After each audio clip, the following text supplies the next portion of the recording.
고향 가신 분들도 많으시지만은 남아있는 분들끼리 옆에 분들하고 한번 인사 나누시죠. 행복한 추석 되시길 바랍니다. 뭐라고 또 하시고 싶은 말씀 있으면 한 말씀씩 더 하시기 바랍니다.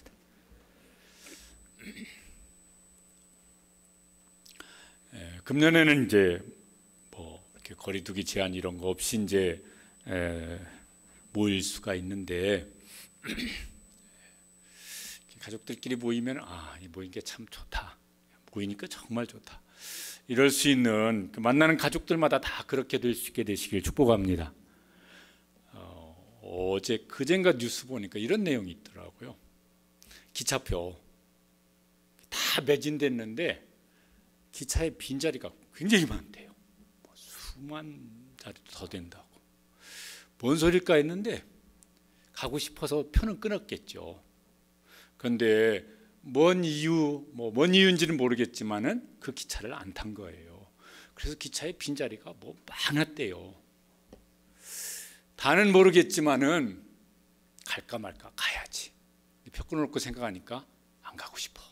이런 분들도 있었던 것 같아요. 꼭 가고 싶지만은 갈 형편이 안 돼서 못 가는 분들도 있겠지만은 우리 성도들 중에서도 여러 가지 사정으로 이번에는 안 가는 게 나아. 그러든지 못 가. 그래서 못 가든지 만나는 것보다는 혼자 있는 게 차라리 속 편해. 그런 분들도 계시지 않을는지 모르겠습니다. 어쨌든 모이든 이런저런 사정으로 모일 수가 없든 어찌하든지 간에 하나님께서는 우리 모두에게 하나님 주시는 풍성한 복으로 행복해질 수 있는 우리 성도들 되시기를 간절히 소망하고 또 축복합니다.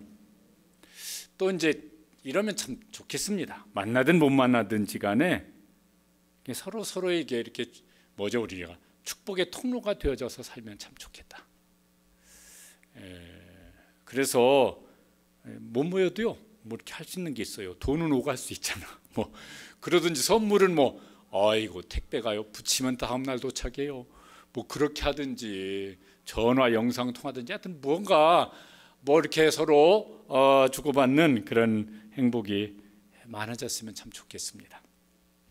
그러면 못 모여도 괜찮을 것 같긴 하지만은 어떻게 하면 좋을까? 오늘 이제 읽은 이 민수기 6장 22절에서 27절 말씀은 그 제사장의 직무를 말씀하는 것입니다. 레위기 또 민수기 신명기 여기에 제사장의 직무 중에 이제 제일 보편적으로 하는 제사를 하나님 앞에 어떻게 드려야 될 거냐, 거기 자세히 나옵니다. 오늘 읽은 말씀에는 이제 또 다른 직무입니다. 뭐 하라고 그랬냐면은 여기 아론과 그의 아들들에게 말하여 이르기를 이러는데 요 사람들은 제사장들입니다. 뭐 할 거냐? 그 다음 23절 그 다음 내용이 어떻게 되어 있냐면 이렇게 되어 있습니다. 이렇게 축복하여 이스라엘 자손을 위하여 이렇게 축복하여 이르되, 제사장의 직무 중에 하나가 뭐냐면은 하나님께서 하나님의 백성들에게 그들을 축복하라고 이렇게 말씀을 하시는 거예요. 여러분, 요 민수기 요 6장 상황이 어떠냐면은 출애굽한 하나님의 백성들이 광야에 있는 시점입니다. 막 순종 잘하고 가나안 땅을 막 소망하고 출애굽한 은혜에 막 감격해서 막 이러면서 그 신앙생활을 하던 때입니까? 아니요. 걸핏하면 애굽으로 돌아가자. 걸핏하면 원망이요, 불평이요, 자기 현실에 대해서 뭘 모세를 원망하고 하나님이 왜 이딴 짓을 했냐 이러던 백성들입니다. 그들에게 하나님께서 모세를 통하여 제사장이 해야 될 직무가 있는데, 이거 제사장이 제사를 드릴 때마다 그랬을 거예요. 그러면 날마다 해야 될 직무가 있는데 뭐냐면은 이런 백성을 축복하라. 이 원망 많고 불평 많고 믿음 없고 여차하면 하나님 어쩌고 저쩌고 이렇게 하나님 손가락질 하듯이 이러는 백성들이지만은 축복하라. 이렇게 이제 이 직무를 주신 것입니다. 이게 이제 하나님의 소원입니다. 그런데 이 하나님의 소원이 하나님의 성품에서 나온 소원이겠다는 생각이 듭니다. 뭔 소리냐면은 우리가요 어떤 그 기분에 따라서 이렇게 무슨 말이나 행동을 하면은 그 상황이 기분 좋은 상황이냐 기분 나쁜 상황이냐에 따라서 말이 달라지고 행동이 달라져요. 너무 사람이 이게 뭐 무슨 어떤 감정의 표현을 잘 하는 것도 좋을 수가 있겠지만 너무 기분에 따라서 이렇게 하는 사람은 옆에 있는 사람이 좀 힘들어요. 그런데 어떤 그 말을 하든지 행동을 하든지 뭘 표현을 하는데 그 사람의 그 감정의 변화에 따라서 하지 않냐고 그 사람의 성품에 의해서 말이나 행동을 할 수 있습니다. 그럼 성품은 이게 하루 이틀 사이에 만들어진 게 아니거든요. 50년 살았으면 50년 동안 만들어진 거고 70살이 되었으면 70년 동안 만들어진 겁니다. 거기서 나오는 반응이에요. 말이나 행동의 반응이에요. 그게 이제 중요하다고 생각이 들어요. 하나님께서 이거는 이제 왜 그런 생각이 드냐면 하나님은 일관되게 자기 백성을 축복하기를 원하시는 이제 그런 것을 성경에 말씀합니다. 여러분 하나님께서 아담과 하와를 지으시고 맨 처음 하신 말씀이 있어요. 창세기 1장 28절에 하나님께서 그 아담과 하와 처음 사람 아담과 하와에게 처음으로 하신 말씀 중에 그 첫 번째 문장의 앞부분이에요. 뭐라고 말씀하십니까? 그들에게 복을 주시며. 하나님께서 그들에게 복을 주세요. 여러분 노아 그 홍수 심판 후에도 하나님께서 노아와 그 가족들에게 하시는 말씀 중에 무슨 말씀을 하시냐면 창세기 9장에 보면은 이것도 이제 처음 하시는 말씀인데 노아와 그 아들에게 뭘 주시며? 복을 주시며.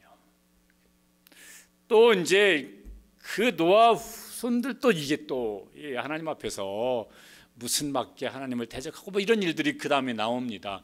하나님께서 믿음의 조상 아브라함을 부르십니다. 그러면서 이제 첫 말씀이에요. 뭐라고 말씀하시면 저렇게 말씀하세요. 함께 읽어보시겠습니다. 내게 복을 주어 내 이름을 창대하게 하리니 너는 복이 될지라. 내 존재 자체가 복이 될지라. 내 인생 전체가 복이 될지라. 하나님 그렇게 하고 싶으신 거예요. 아브라함에게. 여호수아 24장에 보면 아브라함이 저 갈대 우르에 있을 때 그 부모가 이방 우상신을 섬긴 사람이라고 그렇게 되어 있습니다. 그러니까 그런 가정에 자랐었는데 부르셔가지고 내가 너를 불렀는데 내 존재 자체가 내 인생 자체가 복이 되게 할 것이다. 하나님의 마음이죠. 하나님의 소원이죠.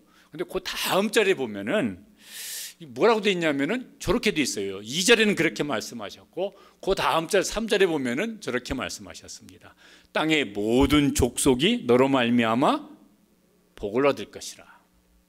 그러니까 너는 너 존재 자체가 네 인생 통째로 복이 되게 할 것인데 그게 너 혼자 실컷 누리고 배 터지게 누리고 뭐 이런 게 아니고 너로 말미암아서 저렇게 많은 사람들이 그 복을 누리게 할 것이다.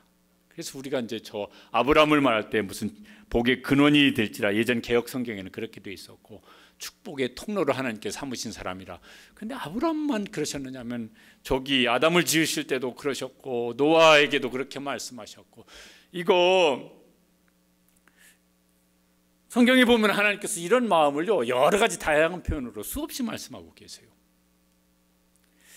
하나님의 이 마음을 알았던 사람들이 창세기 보면 특별히 이제 그 부모들 중에서 이제 아버지 중심으로 기록되어 있으니까 이렇게 이제 기도를 합니다. 창세기 28장 1절에서 4절에 보면은 이삭이 그 아들 야곱에게 축복하는 내용입니다. 저기 있는 대로 한번 자막 있는 대로 한번 읽어보시죠.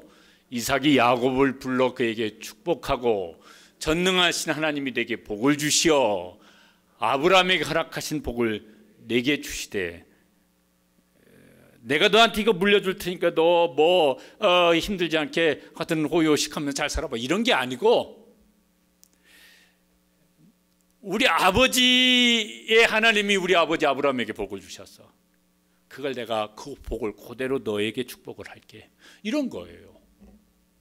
그러니까 자기 아버지가 자기 아버지 아브라함에게 하나님 축복하신 것을 이삭이 자기 아들에게 이제 그렇게 축복을 합니다. 그 야곱이 나중에 이제 뭐 하냐면 창세기 49장에 보면은 그 자녀들 불러놓고 저렇게 합니다. 아버지가 그들에게 말하고 그들에게 뭐 하였으니? 축복하였으니 곧 그들 각 사람의 분량대로 축복하였더라. 하나님의 마음을 알았던 부모들이 자식에게 했던 이제 일입니다. 우리는 어떻게 하고 계십니까? 저도 아버지지만은 잘했나? 아니 저도 이제 뭐 지금도 뭐 이렇게 자녀를 위해서 손주를 위해서 뭐 제가 무슨 할 수 있는 일은 별게 없으니까 하나님께서 별별 걸 다 해주시라고 그렇게 기도를 하죠. 얼만큼 축복하면은 이게 하나님께서 야 됐다 그만큼 하면은 내가 기대한 만큼 내가 지금 축복을 하고 있구나 그걸 말로 하든 또 우리가 하나님께 기도하면 그게 축복하는 기도겠고 대놓고 말을 하면 축복하는 말이 되겠고 그럴 것인데 얼만큼 하면 하나님께서 됐다 그만하면 적당하다 이러실까?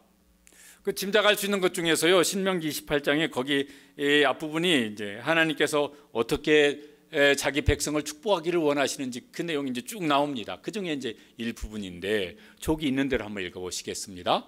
모든 명령을 지켜 행하면 내 하나님 여호와께서 너를 세계 모든 민족 위에 뛰어나게 하실 것이라. 성읍에서도 복을 받고 들에서도 복을 받을 것이며 내 몸의 자녀와 내 토지의 소산과 내 짐승의 새끼와 소와 양의 새끼가 복을 받을 것이며 네가 들어와도 복을 받고 나가도 복을 받을 것이라. 하나님의 마음이 전제 조건이 있죠. 하나님이 말씀하시는 대로 살면은 하나님께서는 하나님이 저 보니까 최상 수준이에요. 최고 수준으로 복을 줄 것이다. 저 우리가 할 수 없는 일이에요. 우리가 저렇게 자녀를 저렇게 만들 수 있습니까? 자녀의 삶을 못하죠. 하나님은 그렇게 하실 수 있는 능력이 있으신데 능력만 있으신 게 아니라 그렇게 하시고 싶으시다고.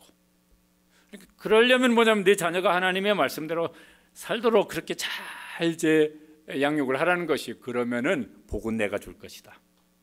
부모인 네가 주는 그 자녀를 복되게 하는 것이 아니라 하나님 내가 그 자녀 복되게 할 것이다. 이렇게 말씀을 하십니다.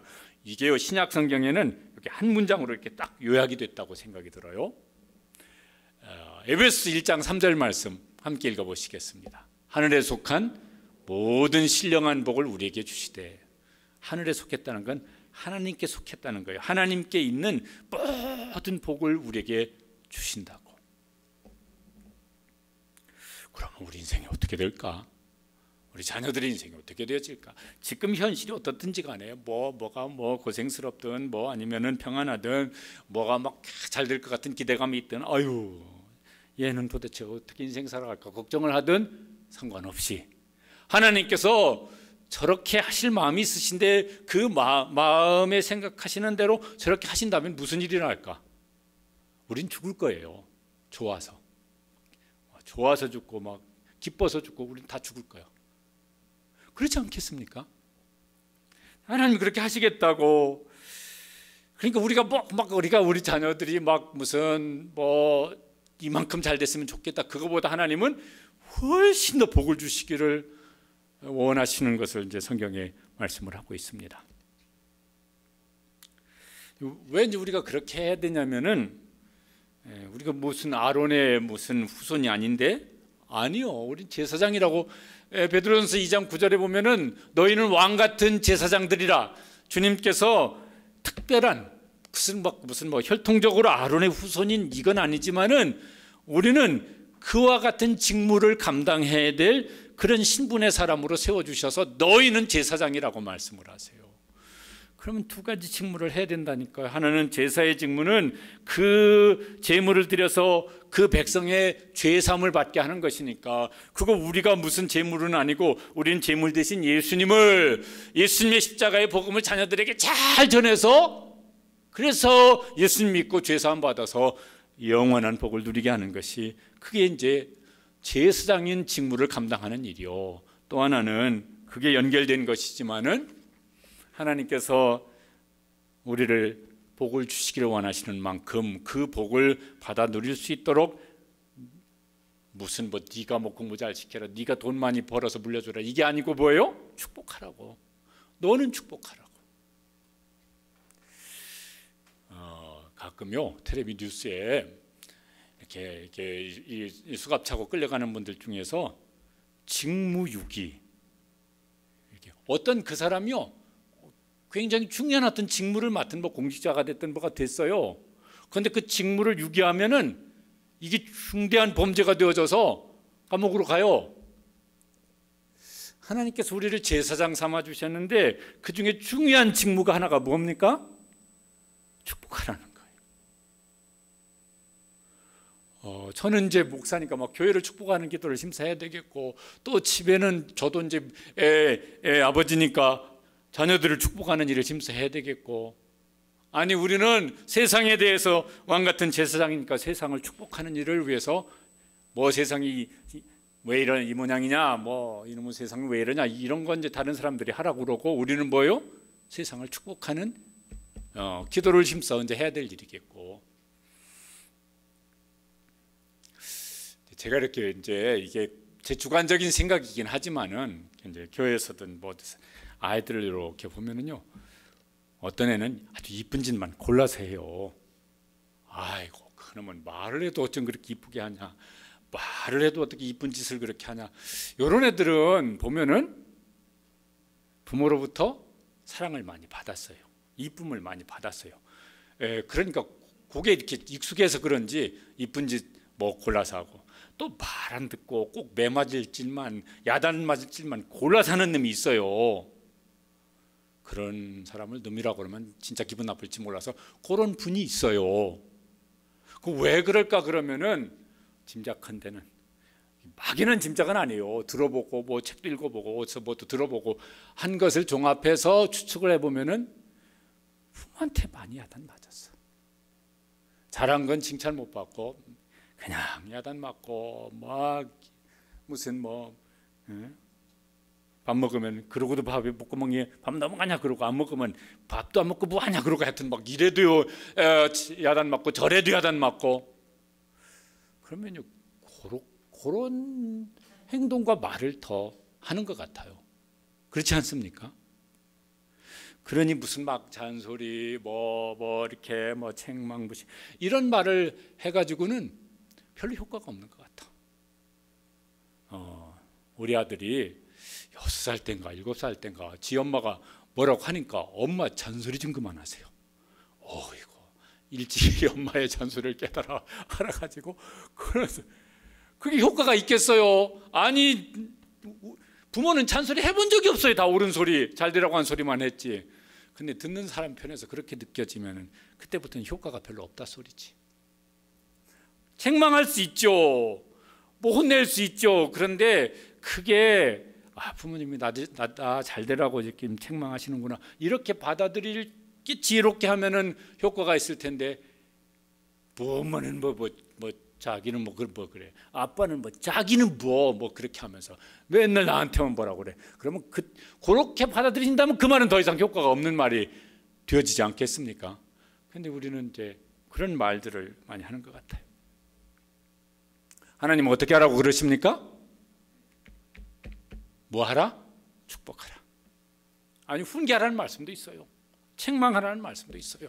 그런데 그거보다 더 하나님의 마음속에, 하나님의 마음 깊은 곳에 있는 것은 사랑하는 자기 백성을 축복하는 것이라. 그래서 우리에게 하나님의 마음을 가지고 축복하라고, 그것도 최대한 축복을 하라고. 그럼 무슨 축복을 이제 하면 좋을까? 명절 때 식구들이 만나면요 제일 듣기 싫은 소리가 뭐라고 그럽니까? 학교 다니는 애들한테는 공부 잘해라 이 소리를, 취직 준비하는 자녀한테, 자녀들이 제일 듣기 싫은 소리는 너 취직했냐? 언제 취직할래? 취직해서 직장 다니는 자녀들이 제일 듣기 싫은 소리는 너 결혼을 도대체 언제 할 거냐? 애는 언제 낳을 거냐? 제일 듣기 싫은 소리. 그래서 그런 소리 안 들으려고 막 이렇게 아이고 밥만 먹고 얼른 나와요. 이왕이면은 듣기 좋은 소리를 하는데, 듣기 좋은 소리 중에 제일 무엇을 하면 좋을까? 여기 이제 축복하라.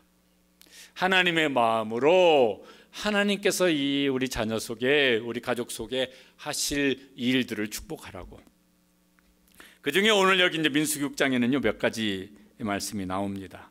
거기 24절에는 이제 이렇게 축복을 하라고. 같이 한번 읽어보시겠습니다. 여호와는 내게 복을 주시고 너를 지키시기를 원하며. 그때 그 광야에 있는 백성들의 상황이 하나님 마음에 도무지 안 드는 일들을 아주 수없이 했었거든요. 그런데도 하나님은 뭐 하고 싶으시다고요? 여호와는 내게 복을 주시고 싶어 하신다. 그러니 이게 이제 막 그렇게 마음에 들든 속상하게 하든 내 마음대로 말하지 말고 뭐예요? 여호와 하나님은 누구야? 하나님은 너에게 복을 주시기를 원하셔. 현실이 캄캄하든 현실이 캄캄해 그래도 하나님은 너에게 복을 주실 거예요. 스스로 막 아유 나는 안 돼요. 스스로 낙심하고 있어요. 그래도 하나님은 너에게 복을 주시고 싶어 하셔. 그게 하나님의 진심이야. 하나님이 하고 싶다는데 왜 네가 안 된다고 그래? 하나님이 하고 그렇게 하고 싶으시다는데 왜 내가 안 된다고 그래? 그러니까 하나님이 하고 싶은 것을 그렇게 말해 주시기를 바랍니다. 하나님은 뭐 하고 싶으시다고요? 하나님은 내게 복을 주고 싶어 하신다. 또 뭐예요? 하나님은 너를 지키시기를 원하신다고. 스스로 자기 자신을 지키는 게 쉽지가 않은 것 같아요. 그죠? 자기 몸을 지키는 것도 안 되고 내 생각을 스스로 지키는 것도 안 되고 마음 먹고 굳게 결심했는데 그 결심을 지켜나가는 것도 쉽지가 않고 부모가 자녀를 지키는 건 잘 되어집니까? 그것도 잘 안 되어져요. 지키려고 막 애를 써요. 근데 어떤 분들은 막 그냥 일거수일투족을 다 지켜주고 보호해 주려고 했더니 애가 막 무슨 뭐 10살 20살 됐는데도 스스로 판단하고 스스로 뭘 시도할 용기가 없네. 마마보이가 돼버렸네. 또 혹은 막 너무 막 그랬더니 얘는 막 무슨 뭐 어떤 막 그 자립심 독립심 이런 마음이 강해가지고 한 사춘기쯤 되어지다 보니까 잔소리 좀 그만하세요. 그래 대화가 그다음부터는 완전히 단절돼 버리네. 아니고 하나님은 어떻게 뭐 하기를 원하시냐면 하나님은 내게 복을 주실까? 그리고 내가 지금 어떤 상황이 있든지 어떤 현실 속에 있든 내 능력이 얼만큼 되든지 하나님은 너를 지켜주실 거야. 그렇게 축복하시라고 말씀을 합니다. 시편 121편 7절에서 8절 말씀에 보면은 거기 이제 이렇게 찬송하고 이렇게 이제 기도하는 내용이 나와요. 같이 한번 읽어보시죠. 여호와께서 너를 지켜 모든 환난을 면하게 하시며 또 내 영혼을 지키시리로다. 여호와께서 너의 출입을 지금부터 영원까지 지키시리로다. 하나님이 하고 싶은 일입니다. 평생을 출입을 영원까지 지키시고 싶으신. 그래서 하나님의 마음으로 축복을 하는 일을 잘 감당할 수 있게 되시기를 바랍니다. 또 한 가지 이렇게 축복하라고 말씀하세요. 그 다음 절에 보면은 25절 말씀을 읽어보시겠습니다. 여호와는 그의 얼굴을 내게 비추사 은혜 베푸시기를 원하며. 하나님께서 하나님의 얼굴을 내게 비춰주실 거야.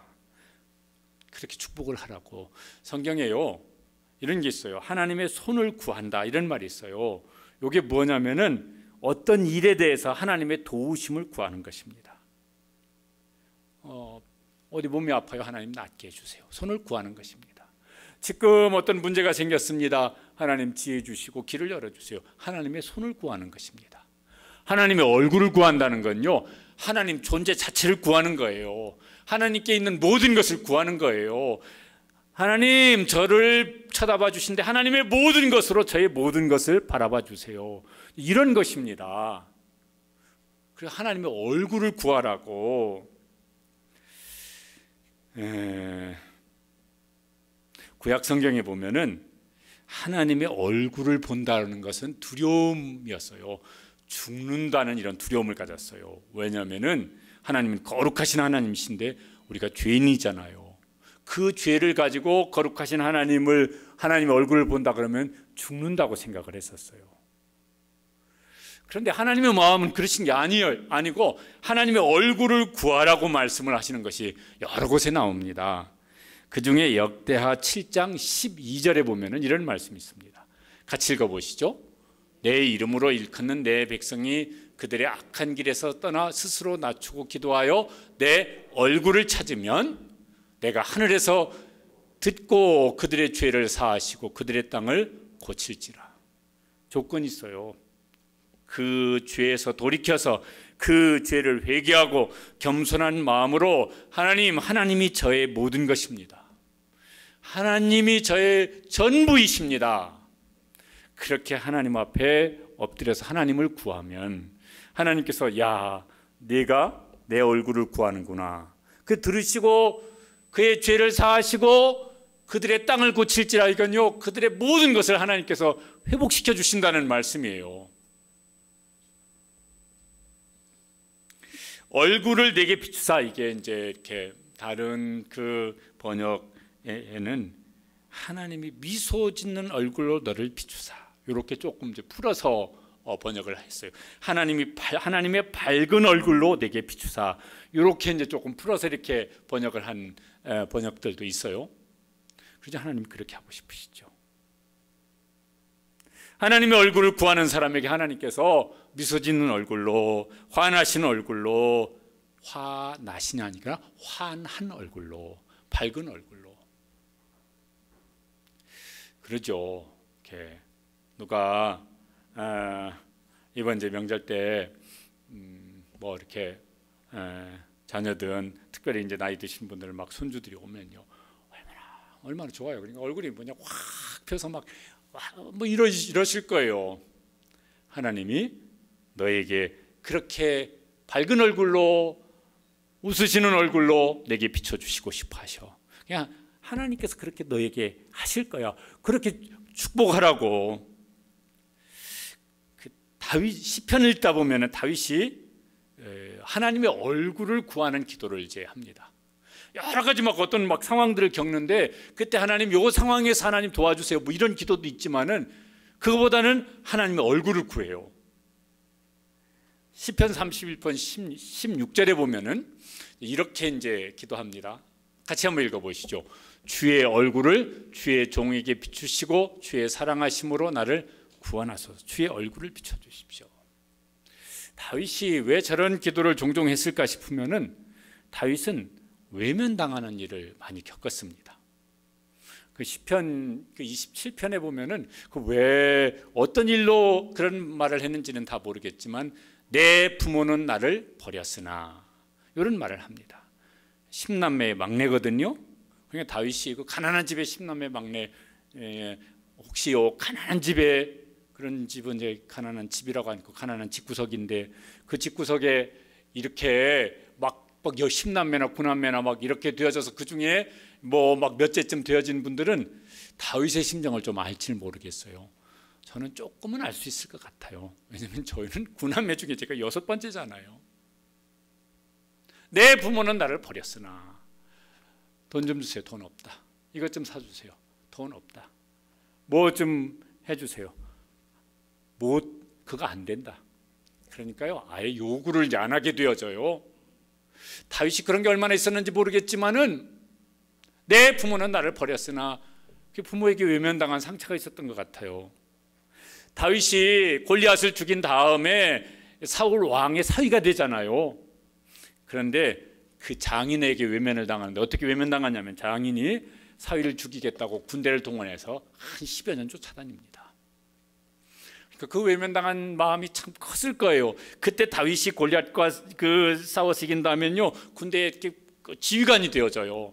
그런데 그들이 다 사울 편에 서서 자기 죽이려고 쫓아다니게 되어져요. 그러니까 자기 부하들에게 외면을 당한 것이죠. 나중에 왕이 된 다음에도 오랫동안 친구였었고 그의 무슨 이렇게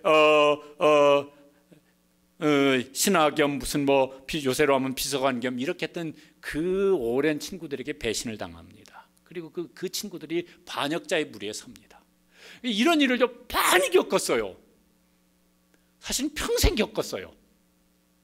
그러니까 사람에게 얼마나 많은 외면을 당했을까. 그런데 그때 하나님, 사람의 얼굴을 구하면은 그 사람이 저를 결정적인 순간에 외면해 버립니다. 그래서 제가 하나님의 얼굴을 구합니다. 사람의 얼굴을 구하면은 이 사람은 좀 나에게 힘이 될 거라고 생각했던 그 사람이 나를 외면해 버립니다. 그래서 제가 하나님의 얼굴을 구합니다. 그래서 하나님의 얼굴을 구하는 기도를 시편에 보면 종종 합니다. 그리고 하나님께서 하나님의 얼굴빛을 다윗에게 비춰주셨죠. 그의 일생 내내. 우리도 외면을 하기도 하고 외면을 당하기도 하면서 삽니다. 그래서 상처를 주기도 하고 받기도 하면서, 뭐 상처를 내내 받기만 했겠어요? 주기도 했어요. 외면을 당하기만 했겠어요? 외면하기도 했지. 그러면서 살았지. 우리 여기 자녀들도 있는데 막 공부 못한다고 집에서 부모님한테 외면당하는, 뭐 외면이야 했겠지. 시험 끝나고 나서 통닭 시켜주세요. 너 점수 얼마인데? 몇 점? 그러고 막 무슨 통닭은 통닭. 계란 후라이나 먹어. 혹시 이랬으면은 그것도 외면 아닐까? 전에 우리 교회 청년이 취직했다 해서 야축한다. 그런데 그 취직하기 준비하는 기간이 꽤 걸렸어요. 너 이력서 몇 통이나 써봤냐? 150통 써봤습니다. 그러니까 150번 그 이력서를 냈는데 외면을 당한 셈이죠. 아이고, 그거 참. 드디어 취직을 해가지고 이제 소개팅을 나갔는데, 요즘에는요, 뭐 어디 보니까 있더라. 그 소개팅 자리에 경찰을 끌고 나갔더니 딱 경찰에서 내리는 순간 그 아가씨가 외면을 하고 가버리더래요. 그래서 카드 확 긁어가지고 외제차 뽑았다고 그러더라고. 그렇게라도 해야 가서 만나주니까. 그러니까요, 무슨 그 남자한테 외면당하고 그 여자한테 외면당하고 하긴 살다가도 뭐예요? 부부끼리도 외면당하기도 외면하기도 하고 그래요. 안 그러면 좋겠지만은 그게 이제 우리가 살면서 겪는 일들입니다. 이번 추석에도 그럴까 봐 가지고 나는 안 갈래. 난 그냥 집에서 전화나 하고 영상통화나 하고 선물 택배로 보내고 저 바빠서 못 가요. 바쁘기는 집에서 들어누워서 지금 텔레비 보고 있는데, 이제 그러고 할 수도 있어요. 그러니까 피차에 이제 어떻게 하면 좋을까? 안 하는 게 좋기는 하겠지만은 피차에 이제 그것을 다 상쇄하고도 남을, 그것을 다 덮고도 남을 하나님께서 환하신 얼굴, 아이고 발음이 자꾸 그러네.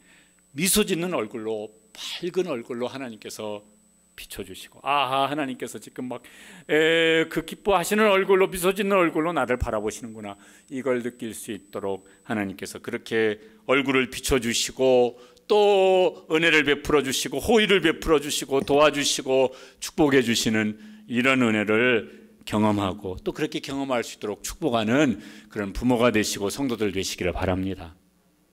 그거 하라고. 제사장의 직무는 그렇게 축복하는 거라고. 또 한 가지 이제 더 말씀을 하십니다. 26절 말씀을 함께 읽어보시겠습니다. 여호와는 그 얼굴을 내게로 향하여 드사 평강 주시기를 원하노라. 요거 현대어 성경이라고 하는 번역본에는 요걸 조금 이렇게 풀어서 표현을 했어요. 여호와께서 따뜻한 눈길로 너를 감싸주시고. 얼굴을 바라보는데 제일 그 사람의 마음이 제일 많이 표현되어지는 게 뭘까? 입이 이렇게 벌어지면 이제 그럴 수도 있겠고, 근데 그보다 더 그 얼굴에서 그 사람의 마음이 묻어나는 게 눈빛인 것 같아요. 그래서 따뜻한 눈길로, 그렇죠. 그 눈으로 야단칠 수도 있고, 눈으로 욕을 할 수도 있고, 눈으로 칭찬을 할 수도 있고, 이거 눈빛으로 그런 거 우리가 하면 이제 그거 눈만, 입은 내가 언제 너한테 야단쳤냐? 입도 한마디도, 눈으로 100마디 했어요. 입으로는 한마디 안 했어도. 그 우리가 다 알잖아요. 하나님께서 따뜻한 눈길로 너를 감싸주시고, 그럴 때 뭐냐면은 평강을 느껴요. 평강이라는 말이 구약 성경의 말로 샬롬이래요. 하나님의 샬롬, 하나님과 내 사이가 지금 아주 평화의 관계, 친밀한 관계, 친한 관계, 화목한 관계, 이걸 이제 샬롬이라고 그러거든요. 우리 찬양 중에도 이런 가사가 있습니다. 하나님 사랑의 눈으로 너를 어느 때나 바라보시고. 그럼 그렇게 생각되십니까? 하나님께 나를 노려보고 계시지 않을 것일까? 막 이런 막 두려움 있지 않으십니까? 그것도 막 신앙이 깨어 있지 않으면 그것도 못 느낄 수 있어요. 그런데 하나님께서 지금 막 뭐지 이렇게 막 그 눈빛으로 레이저 쏘는 막 눈빛으로 하나님 나를 보고 계시지는 않으실까? 그러면 내가 고개를 돌려야지. 하나님 얼굴을 어떻게 바라보겠어요? 그런데 이제 하나님 분노하실 때도 있으시지만 막 자꾸 너무 자녀들에게 그렇게 하지 마세요. 여기 하나님께서는 어떻게 축복하기를 원하신다고요? 하나님께서는 그 얼굴을 내게로 향하여 드셔서 너하고 뭔가 평화의 관계, 샬롬의 관계를 그렇게 맺어주시기를 원하신다고.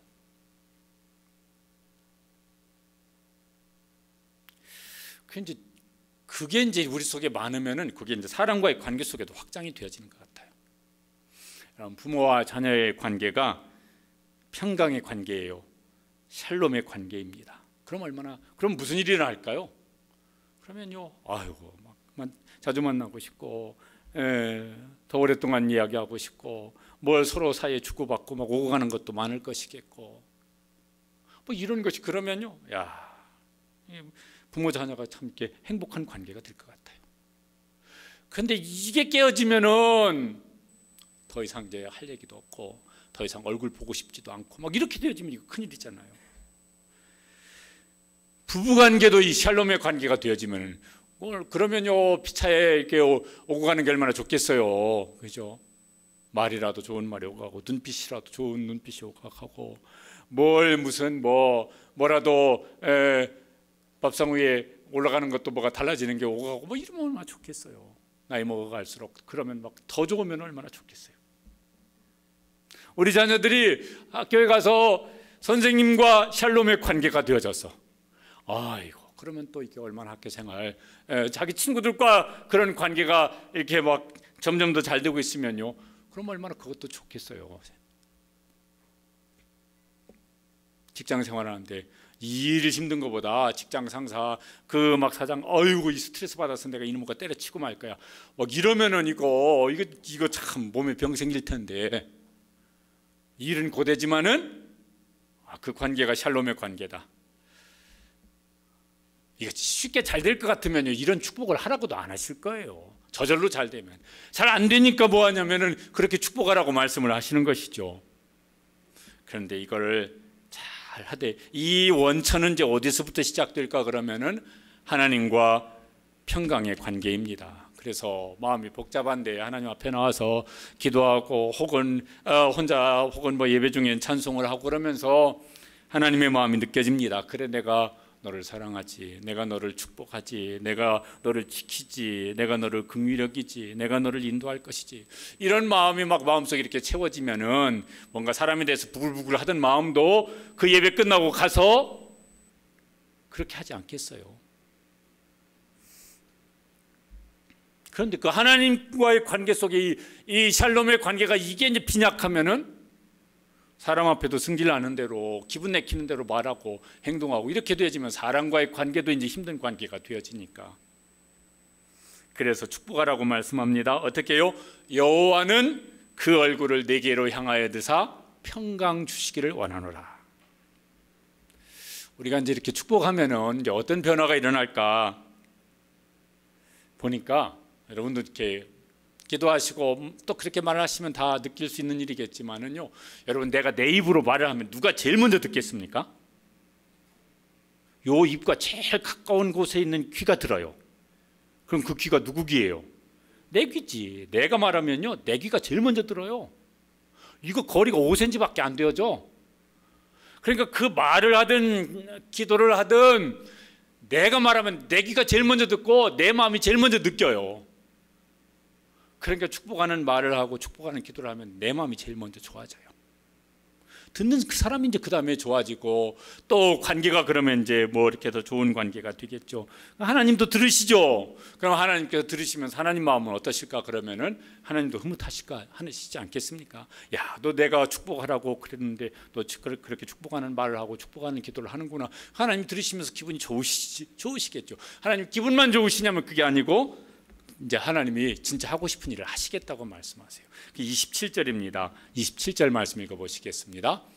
그들은 이같이 내 이름으로 이스라엘 자손에게 축복할지니 내가 그들에게 복을 주리라. 그들이 축복하면은 그 축복하는 말을 들으시고 축복하는 기도를 들으시고 내가 그들에게 복을 주리라. 이걸 이렇게 말씀하세요. 뒤집으면 내가 축복하는 말을 하지 않으면 하나님께서 이제나 하려나 저제나 하려나 계속 보류하고 계시는 거지. 우리가요, 마음은 간절해도 할 능력이 안 되고 할 힘이 안 되어지고 할 수 있는 지혜가 안 되어지고 그러면은 마음은 간절해도 할 수 없는 것들이 많습니다. 그런데 뭐는 할 수 있냐면 말은 할 수 있어요. 기도는 할 수 있어요. 돈 없어서 말 못합니까? 나는 어디 무슨 다리가 부러져서 기부스에서 다리 아파서 나는 기도 못해 그럴 수가 있겠습니까? 말은요 어떤 상황에서 다 할 수 있어요. 그래서 하나님께서 뭐 하라고 그러시냐면은 축복하기 위해서 네가 돈다발을 갖다 줘라 이렇게 말씀 안 하시고 뭐예요? 축복하는 말을 하라, 축복하는 기도를 하라고. 그러면은 복은 누가 주시겠다고? 내가 그들에게 복을 주리라. 그러면 됐죠. 그러면 문제될 거 없죠. 그러면 뭐가 걱정이겠어요? 하나님께서 그에게 복을 주시면은 뭐가 문제가 되겠습니까? 뭐가 걱정이 되겠습니까? 부모님 여러분, 자녀들에게, 아니 자녀에게만 그렇게 해요. 자녀들은 부모님에게. 어떤 분이요, 제가 어떤 분 지난주간에 어떤 분을 만나면서 그분은 자기가 싫어. 자기가 자기를 미워해. 나 같은 거 살아서 뭐해. 자기가 자기를 무시해. 자기가 자기를 학대해. 그런 사람은 맨 먼저 뭐 하면 좋겠습니까? 여호와는 내게 복을 주시고 하지 말고 여호와는 내게 복을 주시고 여호와는 그 얼굴을 내게로 향하여 드사 평강 주시기를 원하고 자기가 자기를 축복하게 되시기를 바랍니다. 저는 제가 제일 힘들어요. 그런 분은 자기가 자기를 축복하시고 나만 힘든 게 아니라 그러면 서로가 서로를 축복하여서 하나님께서 그들에게 복을 주시는 것을 함께 누릴 수 있는 우리 모든 성도들 되시기를 주님의 이름으로 축복합니다. 우리 같이 한번 기도하시겠습니다. 이 시간에 자녀를